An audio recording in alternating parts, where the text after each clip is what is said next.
anyị na-ekele gị ezi onye nwe anyị na Chineke nna anyị nke eluigwe n'ihi ikwesị ntụkwasị obi gị n'ebe anyị nọ. Anyị na-aja gị mma, anyị na-asọpụrụ gị, anyị na-atụbigara gị mma oke n'ihi na n'ezie naanị gị bụ Chineke bụrụ anyị chi. Onye nwe anyị daalụ maka ọnwa ọfụ nke i mere ka anyị bụrụ ndị iru ọma kpọrọ ịzọbanye okwu n'ime ya. Anyị adịghị take for granted, kama site na naanị obi anyị na-asị gị onye mere ka anyị zọnye okwu n'ime ọnwa Septemba. Otuto niile, nsọpụrụ niile, nkwanye ugwu niile, akara ugo niile, ịdị mma niile dịchasịara gị n'elu kachasị elu niile n'afa Jizọs Kraịst. Ọ bụrụ ọsọ n'imere ka anyị so na ndị Roma kpọrọ ịbata n'ime ọnwa ọfụ nke a, kama ikwero ka anyị nọrọ n'ụlọ ọgwụ, ikwero ka anyị nọrọ ebe a na-asị anya iji sie ike. Site na amara gị, kama ị nọ na mọchụarị, anyị nọ na your sanctuary. Onye nwe anyị na-appreciate gị for your goodness and for your mercy. From the depths of our hearts, Lord, we say thank you, Lord. When I use gị onye nwe anyị bịara tata ka anyị meghee akpa nwa nke ọnwa ọfụ nke a bụ Septemba na mba monsu ndị ọzọ niile wee luo na arụ agwụ, wee kwunye okwu dị mma n'ime ya, kwenyere gị na ego mmadụ kwenyere na bankị ka ọ ga-enwe ike wee jee withdraw. Okwu anyị kwupụrụ taa bịa bifo anyị ga-anatara n'aka gị. Otu ọbụla isi wee lead anyị ga-esi wee gaa njem na this prophetic declaration. Lord, our prayer is that you will back these words up with signs and with wonders following. Now, open the agabook an efficacious reality in the lives of onye ọbụla na-eso line mgbe ọbụla onye ọbụla ga-eji wee n'okwu a. Onye nwanyị ka okwu a lee na ndụ onye dị otu a n'aha Jizọs. Daalụ maka na anyị mara na ị ga-eme ya wee nye anyị. Ekpere anyị bụ n'afa Jizọs Kraịst bụ onye nwanyị. Amen. God bless you. Okay. So welcome to a new month and welcome to Mba month. Ọ bụrụ anyị ihe ọṅụ isonye na prophetic declaration nke ọnwa ọfụ nke a. Anyị ma na ọ na-abụ Mba month na-ebute so many things. In fact, ma Chineke na onwe ya na ihe niile nọ n'eluigwe uche ha dị na-aba na Mba month. Ekwensu na ọkụ mmụọ na ihe niile bikwa n'ọkụ mmụọ uche ha na-adịkwa ya ma baa na Mba months. So many things na-ebido mebe. A na-enwe demonic activities. Ndị ka na-enwe revival na demonic activities. Ndị nọ n'otu nzuzo dị iche iche, otu ọjọọ dị iche iche enyere assignment ọbala onefa ga-agbaju na tank. Ịma anyị na-agụcha ụmụ akwụkwọ ndị anọcha n'otu ọjọọ. Ị na-afụ ya ndị mesịa chegharịa ifefa na-akọgasị ụfọdụ akụkọ dị ka ga-asị na ọ bụchara eziokwu, mana ikezi onwe ike bụrụ eziokwu. Asị na-enyere assignment gosi tankị a, sị na tankị a na ị ga-eji ọbara mmadụ gbajuo ya, so jee cause of accident mebe ndị jere ịmụ nwa ka ha nwee bleeding ọbara ka anyị chọọ were ya ịgbajuru tankị a bifo ara agwụ. Ekwensu asịghị ome gị ihe. So ifụzia ndị demons na-erilizi on assignment, onye ọbụla na-agba naka na-esi ọnwụ accident ebe a nụnwa no miscarriage ebe a, so many things a na-eme, mana ọbala ka a na-achọ. Gee ntị, ọ bụrụ na ihe nwa ha na-akọ bụrụgodo eziokwu, ọ bụrụ maka gị nwa nọ n'ebe a, ọ bụrụ maka gị nwa na-anụ ihe a na-ekwu. Okay? And then ụfọdụ oge fụkwa ndị na-esi ọnwụ, ndị nọkwa ndị adịghị eje ụka, ndị na-ekpere alụsị dị iche iche. Ife ọkafa na-eje tata nwa bụ first day na Septemba especially ịgbada na ikpele mmiri dị iche iche, jee na ite mmiri, jee na River Niger, jee n'ose ọkwụ, jee na mmiri obodo dị iche iche. Kịta nọ na-ekwu ihe a, ị ga-afụ sacrifices ndị mmadụ na-eme n'ụlọ afịa dị iche iche. Ị ga-afụ ebe ndị mmadụ na-enye ndị security bribe, then ọkpụrụ anụmanụ, ọkpụrụ ife dịka nnukwute ebunu ọlandịa were akpụgharịa na laịnụ niile na-ekwu okwu na ọ na-adọkọrọ destiny dị niile n'ebe a na sizin anụnwa bụ nyanwa ga-azụ ya. Osota akpụrụ ebunu agbakọ raụndụ niile dị nzo, bụrụ ebunu jee na mmiri jee tụgbunye, bilivuo na sizin a bụ sọsọ ya ga-azụ ya. Ndị mmadụ na-eme so many things. Ụfọdụ na-ebu efi, kpụrụ efi wee jee na laịn. Ụfọdụ na-akpụ efi jee n'okwu alụsị. Ile n'okwu alụsị dị iche iche kịta ị ga-afụ ebe ndị mmadụ na-enibe ebunu na-enibe efi na-achụ aja. Gịnị ka a na-eme? Na arọ agwụbago and I must meet up. And the meet up at the expense of onye ọzọ. Mana gee ntị, adị nsọ na nwere egbu efi wee bịa ebe a, nwerekwa egbu ebunu bịa ebe a, nwekwu onye ọbụla ife ka onye echiche n'aka 1,000 na 2,500 na 200 ọ ihe unu ji. Mana no matter how little na ife iji wee bịa n'ụtụtụ a, achọ nka ngwa gị na okwu anyị gaa n'ebe a wee kwuo n'ụtụtụ a ga-adị far more powerful than a job na eje n'anywhere ọzọ je chụọ n'aha Jesus Christ. Ọ na nghọta ka iji were na-efe Chineke. Anyị na-efe Chineke by revelation and by insight. So because na anyị ma what is happening, na anyị ma what the issues are. So na anyị nọrọ n'ebe a, anyị agha saa ihe ọbụla bụ ihe a na-program against anybody. If ọbụla bụ ife onye iro na atụmatụ iji megide any family, any individual, anyị gaa n'ebe a dismantle anyị, then anyị establish nke anyị kwue ka ọ ga-esi wee gazi na ndụ gị. And then ma chọ ka m kwenyere Chineke n'isi gị na ọ ga-adịrị gị na mma. Na mba monsa September, October, November, December, ị ga-eji anya gị fụ ife ịrịba mapụtara ihe nke anya na-ahụ ihe n'igwe ga-eme na ndụ gị. Onye nwe anyị atụkwasị aka ya na-arụ gị n'aha Jizọs. Because na otega iji na-ene anya na ndụ David, enwere m mkpani today n'ọkwa na ndụ David akwa ka anyị ga-anọ wee mee prophetic declaration a. Kama ihe mezi bụ na anyị ga-agụchala ịmana ihe a bụ 9th month. So enwere m 9 prophetic nuggets from the life of David. Ihe afigo na ndụ David nke agọlụ esi na ya kwupụ okwu ọma nke agọlụ ugboro 9 then wee chịkọọ ya bụ ihe anyị ga-alụ n'ụtụtụ a. Somebody kwuo amen. So ndị nọ na projector, I will depend on you completely. Unu ga na-enye m Bible passage nke mkpọlụ si na ya kwupụ okwu nke mkpọlụ si na ya ọ ga-abụ 9 bullets, 9 nuggets, 9 prophetic arrows, 9 things that will be programmed into the realm of the spirit that will paint the rest of your year. Arọ gị ndị fọdụrụ afọdụ anyị ga-edozie n'ụtụtụ, anyị ga-achịkọ ya ọfụma. Iluzie fọsọnya dị ka ya ị ga-eji chi ọchị wee chịkọta 2021. That is what the Lord is saying to you in the name of Jesus Christ. So nugget number 1, arrow number 1, 1 Samuel chapter 16 verse 22. 1 Samuel chapter 16 verse 22. Of course, I need my ihe na-eme n'ebe anwa. O nwere ebe olu elu. Saul wee zigara onye nọ n'obodo ya na-akpọ Jesi ozi si ya, biko, let David, I pray you, stand before me. Zitere m nwa ga na-akpọ David. For David had found favor in my sight. When ya ka ndị ga-enu ọkwa otu a Saul si zigara papa David ozi si akpọtara m nwa ga na-akpọ David na ofugo favor in my sight. I release uncommon favor upon your life in the name of Jesus Christ. That favor will take you before kings. That favor ga-akpọga gị n'ebe academic qualification ga-ama akpọga nwu gị. Ọ ga-akpọga gị n'ebe connection ga-ama akpọga gị. Ọ ga-eduru gị banye na ọfịs tụrụ anya na ị ga-aba in this life. Ị ga-ekwe ndị tụrụ anya na ị ga-ekwe n'aka n'ọgba. Favor, I program it into your life. From the crown of your head to the sole of your feet. Agbangi sent favor. Favor will follow you in the name of Jesus Christ. Oh yes, Lota, not this statement. David iji wee bata na best Saul for the first time.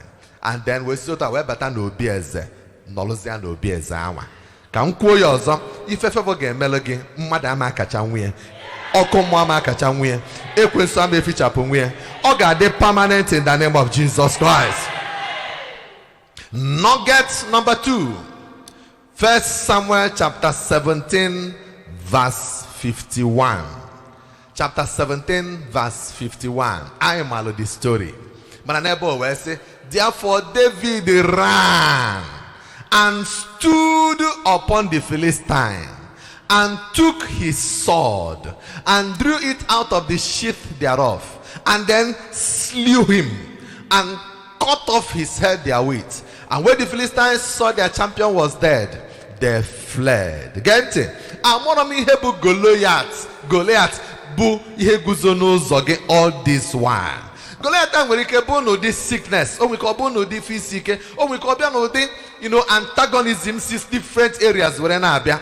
Mana n'ime ọnwa September going forward, every Goliath that is standing before you, you are going to cut off their heads in the name of Jesus Christ. You will dismantle your own Goliath. You will decode your own Goliath. You will mesmerize your own Goliath. You will have victory over your own Goliath. Ihe ọbụla before Nero program no guzo n'iru gị bụrụ obstacle bụrụ ife mgbochi na-ajụ na ịma nlu n'ebe n'igwe si n'igelu n'ụtụtụ a ekwubokwu nwa baa m ya Goliath and enye m ya iwu otu a David si bepụ Goliath ya isi ị ga-ebepụ Goliath gị isi n'afa Jesus Christ. Otu a David si wee kwuru n'elu Goliath ya, you are going to stand upon your own Goliath in the name of Jesus Christ. And the hand of the Lord will bring it to pass. In Jesus Christ's name we pray. Amen. Nugget number 3. 1 Samuel chapter 18 verse 5. 1 Samuel chapter 18 verse 5. And David went out whithersoever that Saul sent him. And then he behaved himself wisely. And then Saul set him over the men of war, and David was accepted in the sight of all the people, and also in the sight of Saul's servants. If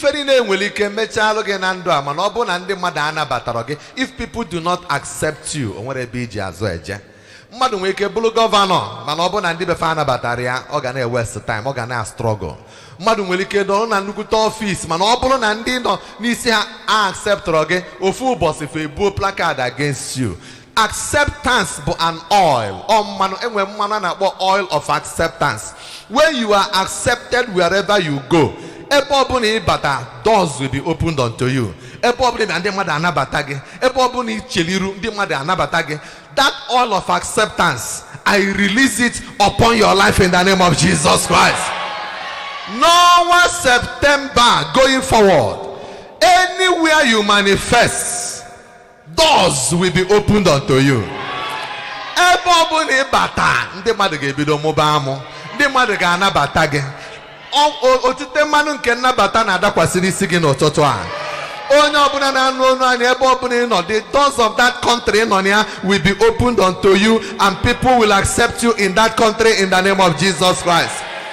Anywhere in Aba, whether in a job visa, in a job, whatever, any office that you enter, I speak from this altar. Normal September, October, November, December, acceptance will follow you wherever you go. Receive it in the name of Jesus Christ. Oh yes, because if you those David, all that acceptance, man, ndi bubu ndi odibo na best Saul before now abia, ha niile nwere have Fernando David, and they accepted him. He was set over the men of war because he was accepted. Let me say it again. You will be accepted wherever you go. And all that acceptance gabuki igeji weba na your next level. By the way, go he move to the next phase of his or her life. It's only by the next phase of your life. Maybe you go to secondary school, now for putting up on next phase. You go to university, now putting up on next phase. You know, no office, man. It's only move to another level. I raise my hand by the reason of the acceptance that is coming upon your life. Heaven will catapult you to your next level in the name of Jesus Christ. Receive it in Jesus' name. Oh yes, nugget number 4. 1 Samuel chapter 19 verse 10.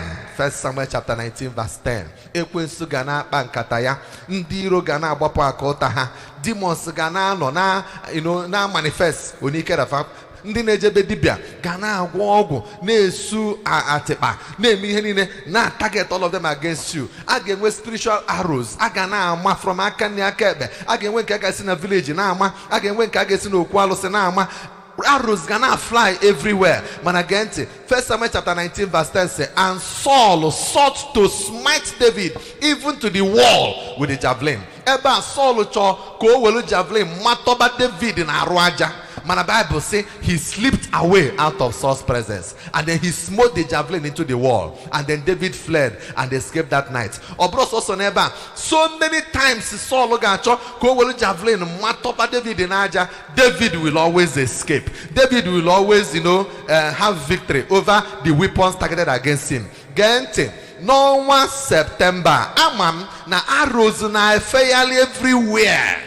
Ndị obi ọjọọ erika n'ọfịs ebe ị nọ enwe ndị na-agbapụ akụta na-agba arrow every night. Enwe ndị na their room na-eme incantation na-esu atịkpa na-agbapụ arrows ka nkụ. Mana gee ntị na September, no arrow targeted against your life will see the light of the day in the name of Jesus.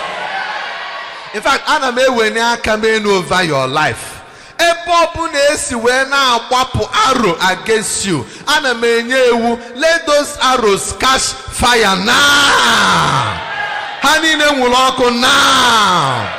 From this altar, ana m release ife a na-akpọ divine protection, ability to escape every arrow.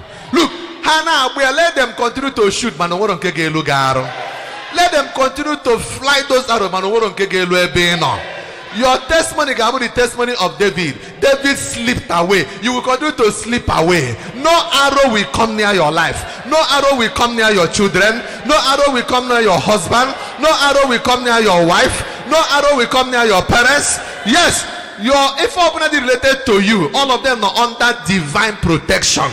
The arrows of this world will not get near anybody in your family in the name of Jesus Christ.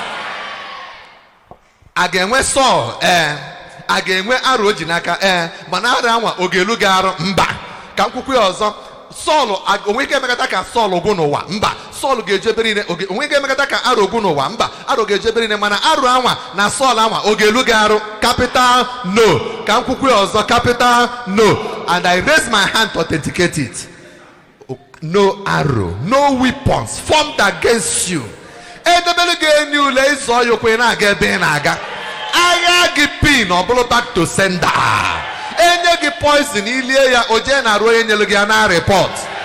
That will be your testimony in this September and all the ember months in the name of Jesus Christ. Nugget number 5. 1 Samuel chapter 26 verse 25. O nwere ebe ọ ga-abụ olue ndị niile bụ ndị kpọrọ gị asị ga-emeghe ọnụ ha malite ịgọzi gị agọzi. Ndị na-achọrọ iji anya fụ gị, they don't like you, mana ha ma nwe option. They will begin to bless your life. They will begin to bless your life. They will begin to bless your life. Ndị niile bụ ndị achọrọ inwe anything to do with you. Ha ga-enwe reason ha ga-eji wee bido sọọ ọnụ ha bido pronounce ba okwu ngozi n'ebe ị nọ. Can I hear a good amen? 1 Samuel chapter 26 verse 25 Bible says, then Saul said to David, Saul bụ onye isi kpasị, chief antagonist against David. Mana ọ tụgharịzịa wee sị David, blessed be thou my son David. Ọ sị ya, thou shalt both do great things, and thou shalt also prevail. And so David went on his way and Saul returned to his place. Let me speak to you. N'ime ọnwa September, ndị a niile nọ na village na-abụfa na-atakọ na-agbụkwa ife ga-eme gị. Ndị a nọ n'ọfịs gị achọrọ iji anya wee fụ gị. Ndị a niile na-abụ ife gị dịka sị na ọ na-egbo ayeto nwere ihe i mere ha. I raise my hand. Something will happen in your life. Those that hate you will begin to bless you. And they will tell you that you will prevail and nothing will bring you down. Get it. Get ready to prevail. Get ready to have mastery against the wicked people of this generation. Ndị a niile bụ ndị ga-abụ promotion gị na-agba kam na ntị. Ha ga-adị forced to come and shake your hands. Ha ga-adị forced ịbịa sị gị congratulations. That will happen to you in the name of Jesus Christ. I calling him at this diocese, mgbe I met some people actually king. Ofu Archdeacon wee bịa wee sị m na ife tọkarịsịrị ya ụtọ bụ na ofu big man nọ na this diocese. Bụ onye kpọrọ ya one time sị ya gee ntị, as far as nọ na diocese I will frustrate you. I will make sure na o nwere ihe dị mma bịara na ndụ gị. Because no gwala onye anwa nke bụ eziokwu na the man bụ onye a na-eze eze, ọ dị powerful. So you will never see anything good. As I'm in this diocese, I will make sure I frustrate you. Osi mgbe m bịazi wee mee ya Chidiki. Osi ihe tọkasịrị ya bụ mgbe the man bịakwutelie bịakwuye na agasị ya congratulations. O wee sị ya thank you. Ịghọtagodi ha? Gee ntị, onye si n'ime abụ mmadụ ga-emesị afọ ka ị bụrụ mmadụ. Onye che na ife amadịrị gị mma, ọ ga-anọ n'obodo afọ ka ife dịrị gị mma. Onye na-eche na portion gị bụ sụsọ ịnọ naanị, ha niile ga-afụ ebe isi naanị ligoro n'elu. That will be your portion in the name of Jesus Christ. And ha ga-eji ọnụ ha bịa gọzie gị. Ha ga-eji ọnụ ha gwa gị na ike ha dago n'ebe ị nọ. Onye nwanyị ga-emere gị ya n'ime ọnwa Septemba na n'ime ọnwa Mbamos ndị a niile. That will be your story. That will be your testimony in the name of Jesus Christ. The next nugget ga-abụ 1 Samuel chapter 30 verse 8. Amara m ihe ekwensu napụgoro gị in this year. Since January, esi COVID apụta na eme, ọ dịka business ekwere aga ọfụma, ọ dịka gasị na some people lose go ego, some people lose go their health, some people lose go oyi ha, some people lose go so many things. Mana nọ ebe anụ ka m gwa gị na ife ọbụla bụ ife dịka gasị na onye iro napụrụ gị before now, you are going to recover all of them from A to Z in the name of Jesus Christ. Now 1 Samuel chapter 30 verse 8. David inquired at the Lord. And then David will judge the Lord and say, shall I pursue after this troop? Shall I overtake them? And then the Lord will answer, I will say, Oga, pursue, for thou shalt surely overtake them, and without fail thou shalt recover all. Get it? In short, ana m charge will release nka. Ana m cross over into the realm of email igwe nke atọ. Because ama na otu ndị mmadụ enweghị ife funarịrị ha, otu ndị mmadụ enweghị ife onye iro zunarịrị ha, otu ndị mmadụ lose go their peace, lose go their joy in their marriage, lose go their joy in their homes, otu ndị mmadụ lose go ego, otu ndị mmadụ nọ n'ọnọdụ ọjọọ dị iche iche. Mana the Lord si mụ gwa gị n'ọnwa September, October, November, December, get ready to pursue, get ready to overtake, get ready to recover all. Ihe ọbụna onye iro napụrụ gị, thou shalt recover all. In the area of your finances, thou shalt recover all. N'akụkụ ọrụ isi ike, ị ga-recover all. Ọ bụrụ na ị lose joy in your family, you are recovering all. N'ebe di na nwunye nọ, you are recovering all. N'ebe ụmụ gị nọ, you are recovering all. Aka ọbụna onye iro setịpụrụ n'ebe nwa gị ọbụla nọ na-achọ ka o zupụ nwatakịrị a. O nwere ka ọ bụrụ ya anya ụmụaka, onye ayapụ, onye ayapụ, ị na-atụnye ego n'ụlọ ọgwụ. Ego niile spendị n'ụlọ ọgwụ n'isi ụmụ gị, ego spendị n'ụlọ ọgwụ n'isi gị nwa na onwe gị, you are recovering all in the name of Jesus Christ. I speak to you again. Get ready to receive the anointing to pursue. You will receive the anointing to overtake. Ndị bụ ụzọ ọgbaba dị gasịrị ha agbanarịgo gị n'ọnwa Septemba, ị ga-agbanarị ha. Your contemporaries dị ka gasịrị dị afụsị azụ ha anya, ha na-atọ gị po.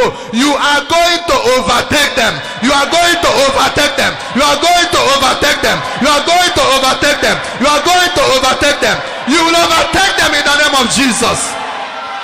Oh, I don't care. I don't care. The grace to recover is coming upon your life. The anointing to recover is coming upon your life.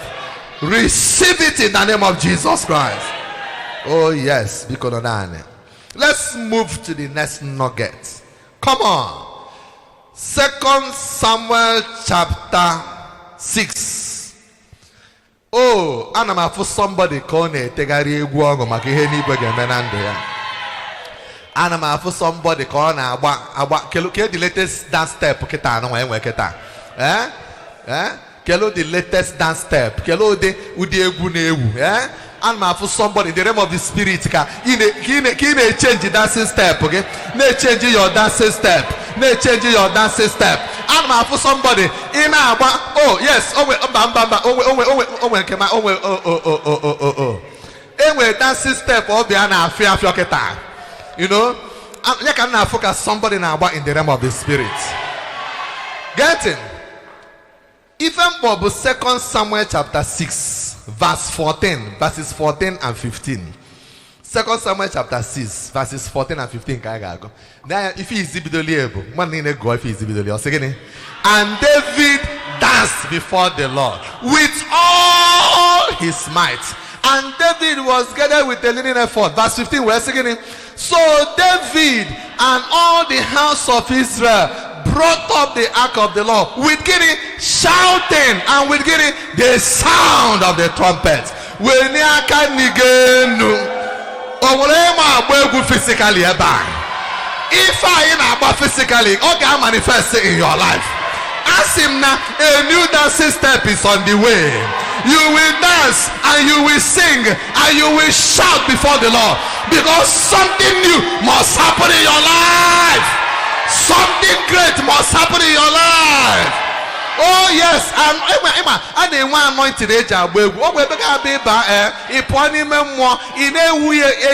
Anyhow. I can see something beautiful happening in your life.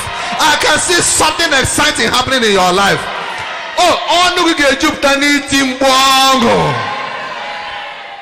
oh, boss in Nokata na my house. Nokata no numbueti etiembu nsina room baputan so gini obulu meso ma na etimbu na sacrifice obulu no. Okay, result ya ka post ulie result of final exam ya ka ofu. Oh, when I want one, she's up. Because it's a mwati, so Papa say, California, we fed maybe. I said, but I did not just a result of car. Her result, so not, but she's a god for result. You know, she was happy in her result. Yeah. Oh, when it's one upon a gear, get it. Nka ordinary result, Kokafu. Igafu, if a Kaleli or Malicha result in this season. Make and they confused. Timbuga bitie ekwesanore bono na ebeputanya mmili. Ima onwelu udi onu mmadụ ga-abụ onwe ifusia nwa chi ọbụbọ ife kwesebe ọnọ ọ park ya well. Ọ park ya na-eru uju because ife dị na target ka o mee na ndụ gị enigwe ji nwa your reverse ha niile. Oh, I pray for you. All you have ga-eme in your life. In this new season, in the name of Jesus Christ, if Oga pack well in your life, Oga Chanaku, because you did people Timbongo, you get with a confusion na camponiro. Onyeka Nagwadi Hano Totoa. When you can again, I release that grace. Let it tabernacle upon your life in the name of Jesus. You will dance, you will smile, you will sing, you will shout.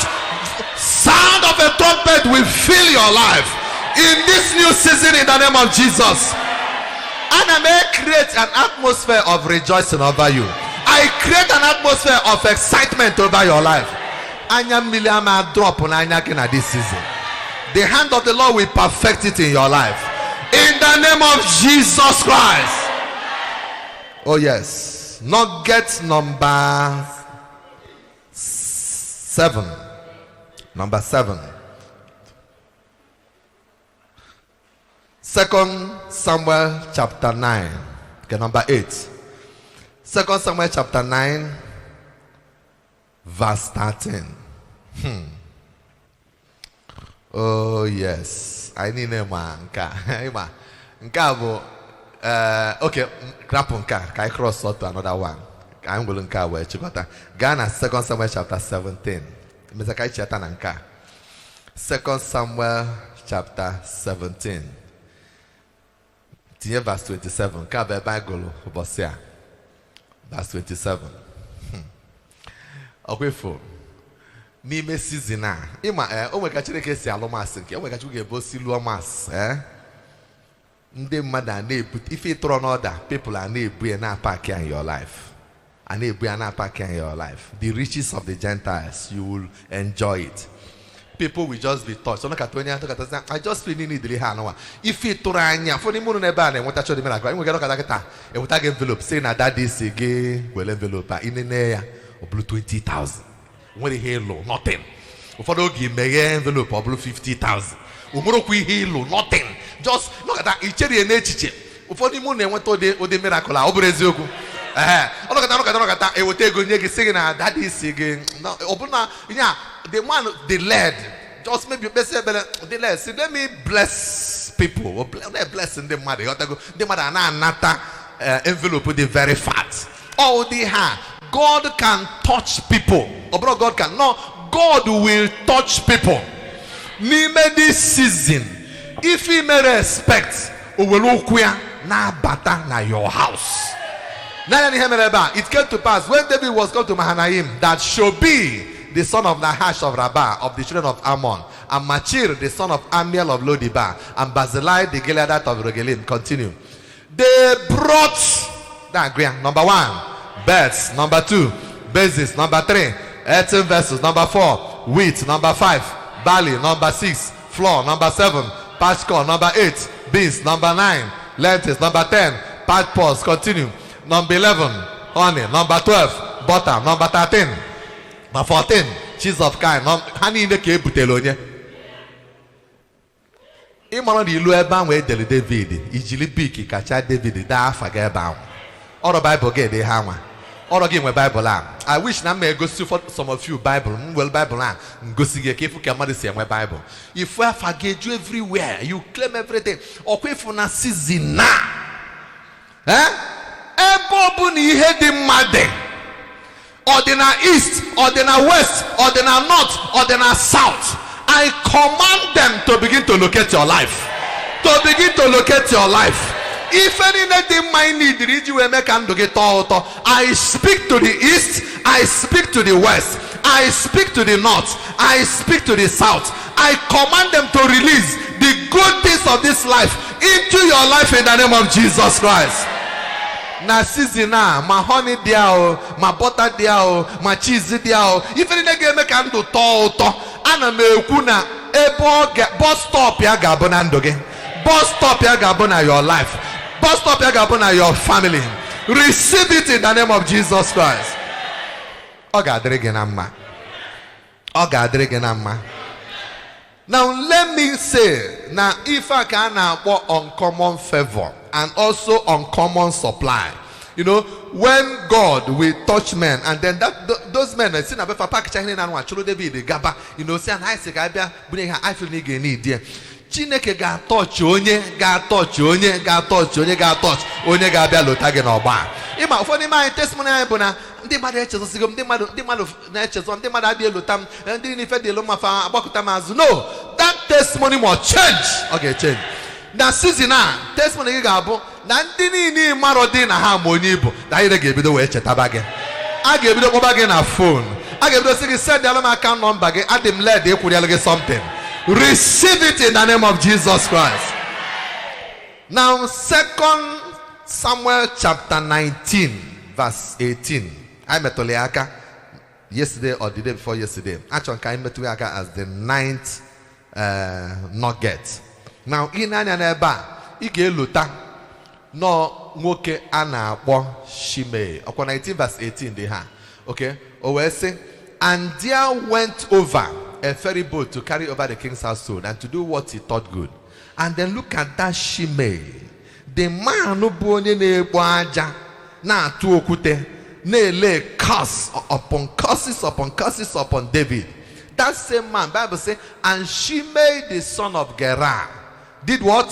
Fell down before the king as he was come over Jordan. And we've had the Holy Spirit in my heart. We've had the Nakwameba. All your haters must prostrate before you.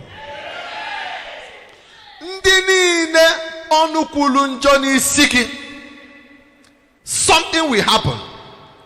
Fagabia kuo maniruge. Hagabia dineladi niruge. If you get ready for an uncommon elevation, because some will do miracle in your life, Madina like by fire by force. You know what I mean? Oh, the miracle in your life, everybody will like you. That young boy, I'm not know when he hop past it, or Utano I be not in the community. Look at two footballs. Oh, Golu Acha Jeep, one of Pota Park here. One day I didn't need it, one day I said, Habia, Kafa. Kedelia chukuno golumoto. Then madani nebia without wine, madani ne zam. Be pepper soup nyefa felie. Say hat bele gozeli when a motor book brand new Jeep or banania start ya sim you got to go New York vom them zim open a phone and motor days boten door from that day opute motor one at that street. Testimony that boy I will got to change. Open a fair by Mecca. If I cannot was able or gay Mecca. Yota. Oh no, my water clear more kenema. And only the mother fair hamova. Okay, Mecca. Okay, Mecca. No, oh no, like I just can't add the number because I forget Nifedica or the Golianama. Oh, when miracle got bome in your life. The Pologas are like Yage by force. They are trying to be and I forgive I try immoney by force. I am praying for you. I lift my hand over your life. No more September, October, November, December. Something great will happen in your life that will make your haters to come and prostrate before you.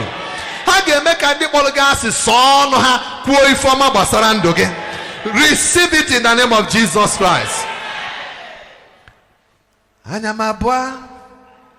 Ahuwo. Olebube gị Chineke Chimo ime Ezeligwe imela Ọganga ewo anyamabwa Ahuwo olebube gị Chineke Ọlaka gị dị mma Ọlaka gị asọgbugomo anyamabwa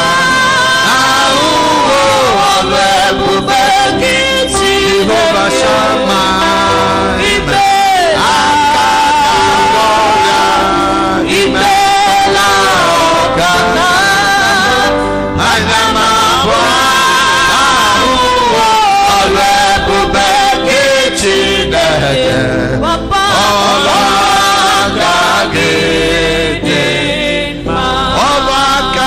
Sorrow, Baba,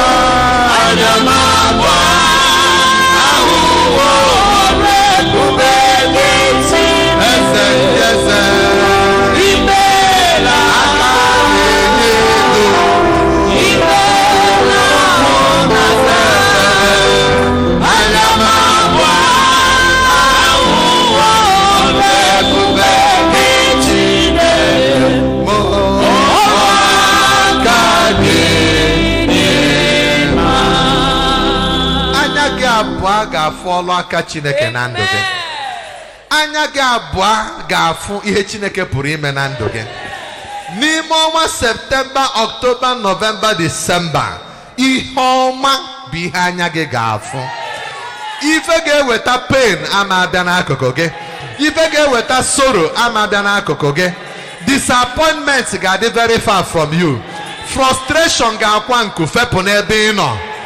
Ife ọbụla bụ ife ga-eweta anya mmiri o meeludu nsọ n'ụzọ gị cha cha cha cha in the name of Jesus Christ.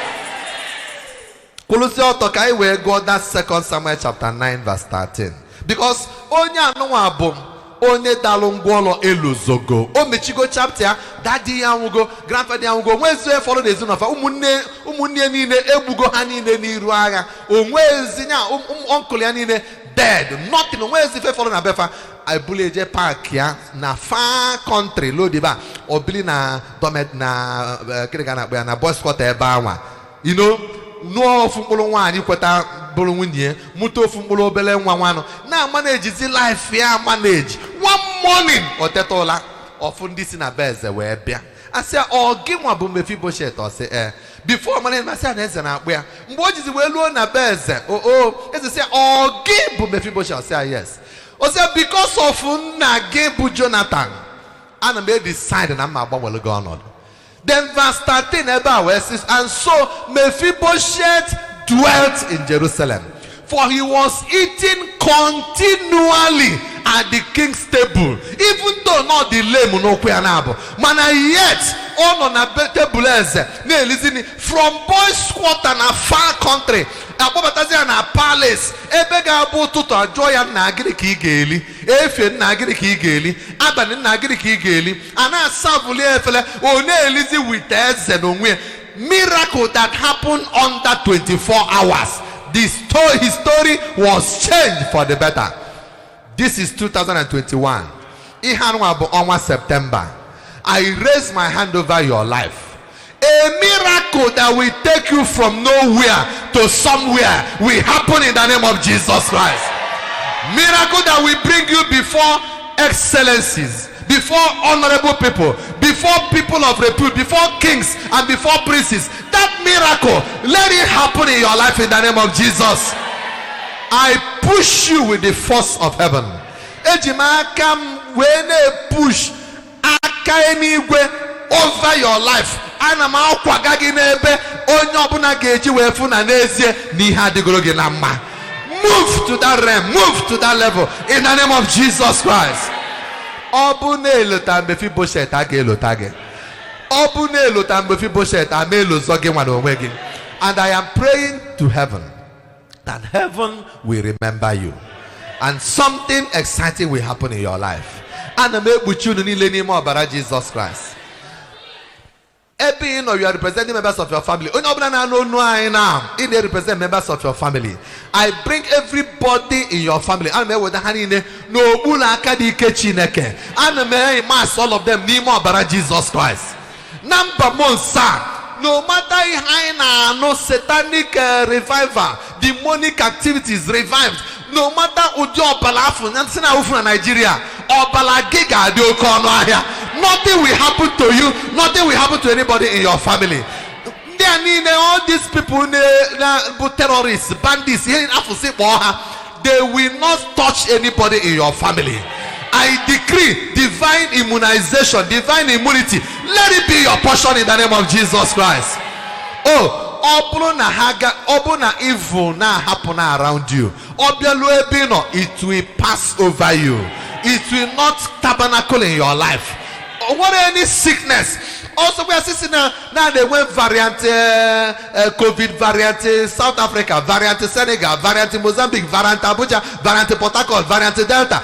Variant ni na fusine wepota na COVID da. Sonante ke gana no COVID.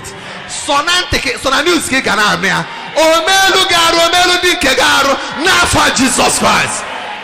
Name this season, good health will be your portion. Sickness, disease, infirmity, I banish them over your life. Every morning, you're gonna be fresh. Every morning, you're gonna be new. Every morning, you're gonna be renewed. You're gonna be refreshed under the power of the Holy Ghost. In the name of Jesus Christ. Most importantly, I pray that this season will be your season of holiness and righteousness. May He guide very far from you. The mercy of the Lord will so much envelop you. The anointing to live in holiness, let it rest upon your life in the name of Jesus Christ. God will be there for you to strengthen you and to arm you. Ime fortify gimegi ki guzosiere yike kwesiri ya ntụkwasị obi. Ọ ga-abụ mgbe ọbụla onye nwe Jizọs ga-eji wee bịa, ị ga-eso na ndị ga-aga n'igwe. Ịma njọ ọkụ mmụọ, ị ga-aga n'igwe. N'afa Jesus Christ bụ onye nwe anyị. Amen. Can I hear a loudest amen?